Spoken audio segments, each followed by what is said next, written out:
850 KOA News Time, 12:02. I'm Joe Chiuro. Many a midnight has come and gone. You may want to find a way to cool off this weekend. It's going to be a hot one. Come and gone without much of a hint of the madness yet to come. The movie Dark Knight Rises just getting underway at theaters across the metro area. This midnight was like most. Tonight, the low is going to dip down to around 68, and currently it's 79. You know, it was actually like most other nights for us. We had multiple people in the waiting room, 10 or 15 in the waiting room, I think. And we were actually on divert status. Very busy, very crowded. Meaning that ambulances weren't actually supposed to come to our hospital unless there was actually some sort of trauma or critical emergency. 23 of our beds were already taken. Just a very busy night. There was simply no way of knowing at 12:37 a.m. Unit, stand by for a tower. what 12:38 a.m. might bring. Permission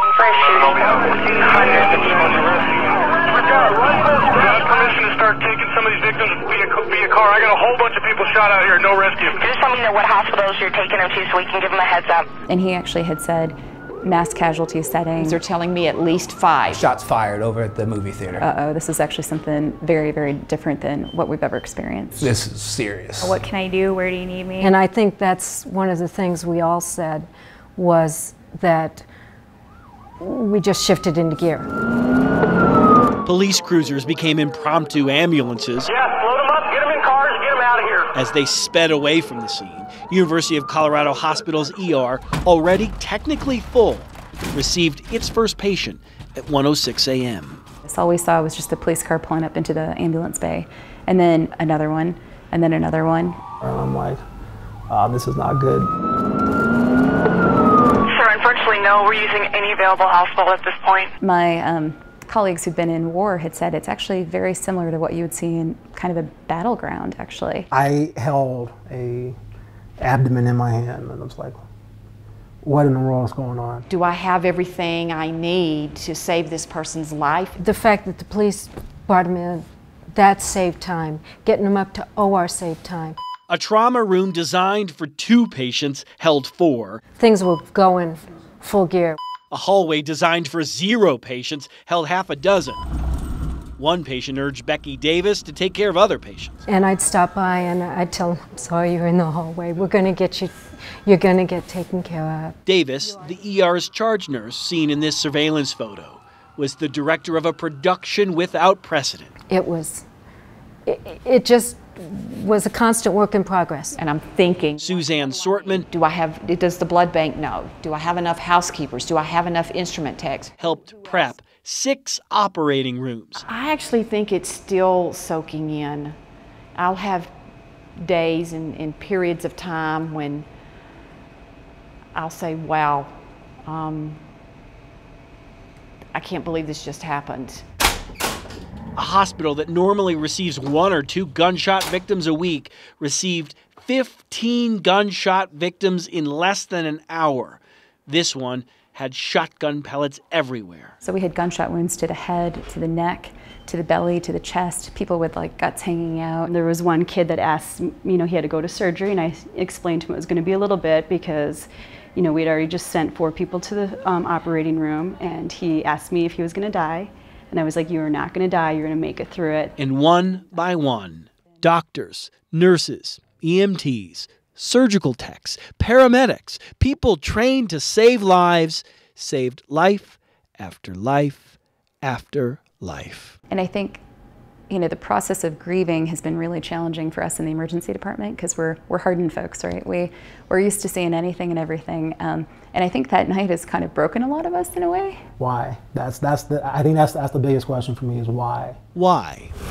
Copy. All available units respond to the theater. Every patient brought to University's packed ER with a pulse left with a pulse. It's the only reason I come back. A miracle happened that night. Madness undoubtedly followed midnight that night. No more nights like that. I will remember that night forever. I don't want to experience that again. No, nothing I ever want to do again. Yet here they also learned. Just notify notify all the hospitals. That one's response to it This will be a forever thing. is how a life in medicine This doesn't go away. is often measured. I'm extremely proud of what the University of Colorado Hospital did that night. With photojournalist Chris Hansen, Chris Vanderveen, 9 News.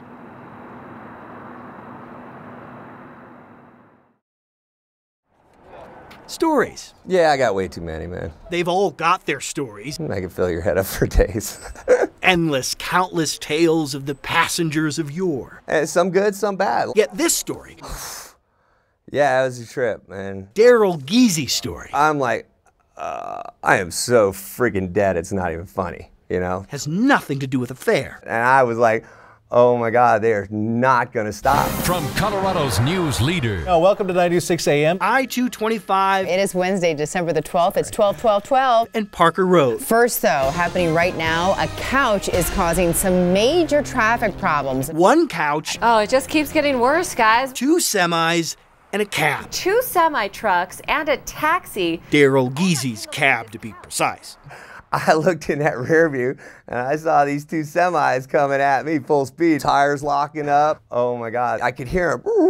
And boom, wham, wham, back and forth. Bam, I'm shot back out to the right. And I'm sitting there going, oh my God, what just happened? oh my God, you know? Maybe this is a story best told with a photograph. His photograph of his car with 2 dark circles on the side. Those circles came from big, bad semi-tires. His car was stuck in between 2 moving semis for a really, really long time. 970 feet. No joke. With my car collapsing around me. Think about that. Wow. I'm like shocked. Eventually, this 2 semi-taxi cab sandwich came to a stop. Wow, that was crazy. You might think Giese considers himself lucky. And I was like, wow. Somebody's looking out for me for sure, man. Fortunate. They're really good pictures because it's a really good camera. But when you've been driving a taxi cab as long as he has. I still haven't slept. I mean, I haven't slept all night, obviously. Sometimes it's nice to be the one telling the crazy story. Wow. I walked away from that. That's pretty awesome. Instead of the other way around. She goes, oh, was that your couch? I was like, no, that was my cab. Chris Vanderveen. Yeah, that was my cab. 9 News. I was like, wow, no, not the couch.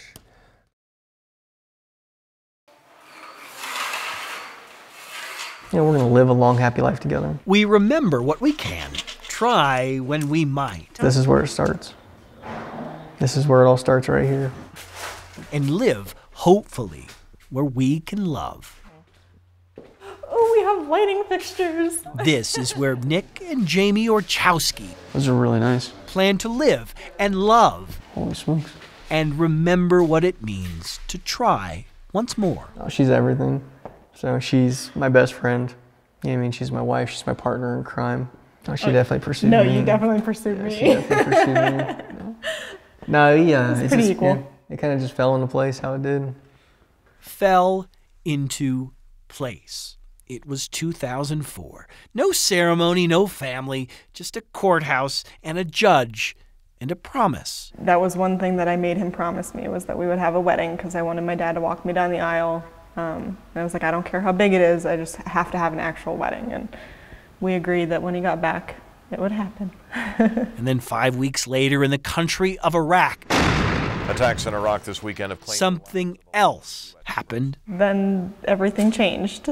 Life just got really crazy all at once. The IED attack left them in a haze. Her eyes tell this story. Jamie Orchowski was not only pregnant, she was now married to a man whose back was so broken that movement below the neck was impossible. I couldn't talk at the time because I had the respirator still in, and I couldn't move, and I couldn't show, my body wouldn't produce tears because it was still in that spinal shock stage. So I had no way to communicate nor any emotion. So I wanted to cry, but I couldn't.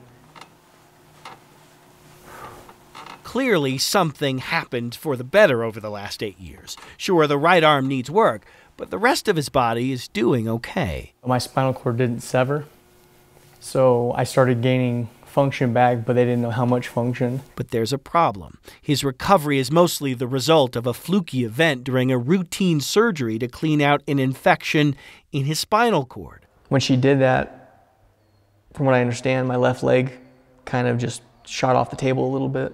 A little bit. It was exciting and scary and everything all at once because I didn't want them to give him false hope either. So everybody's in my room crying. Yeah, and he doesn't know I have no idea what's going on. So. Doctors warn paralysis remains one bad fall away. It's that tenuous. But with the arrival of Michaela first and Colton second, the Orchowskis say at least they have a future. Because of his level of injury and stuff, they don't understand why he's walking to begin with. Which brings us back to their new house. So you're gonna have your bed is gonna be right here, and Sissy's bed's gonna be right here. Conceivably, their story could end here.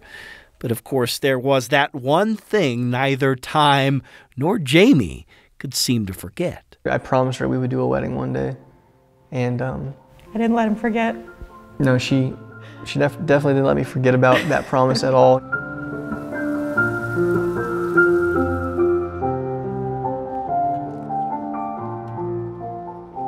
She definitely jumped up to the challenge, you know what I mean, and came out shining, you know, for sure. A promise made on a day long ago, a promise uttered by a man once damaged, but not broken.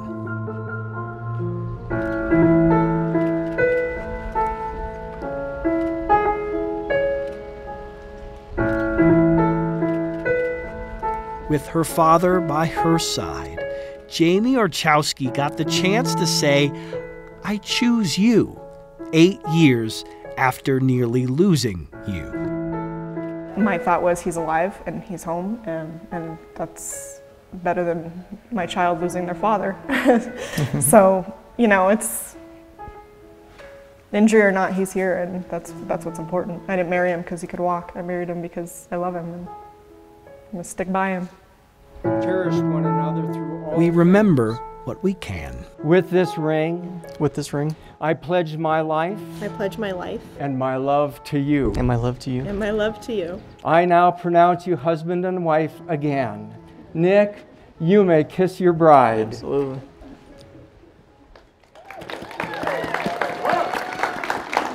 We try when we might. Ladies and gentlemen, I give to you our newlyweds, Mr. and Mrs. Nick and Jamie Orchowski. And we live. Don't let me fall. Where we can love. It means the world to have him standing next to me and still with me. Being a wonderful husband, an amazing father. I mean, he's my soulmate in every way. For Nick and Jamie. You're incredible. You really are. I'm extremely proud. It's how they plan on spending the rest of their lives. Together, as a team, as partners, and as husband and wife once more. With photojournalist Chris Hansen, Chris Vanderveen, 9 News.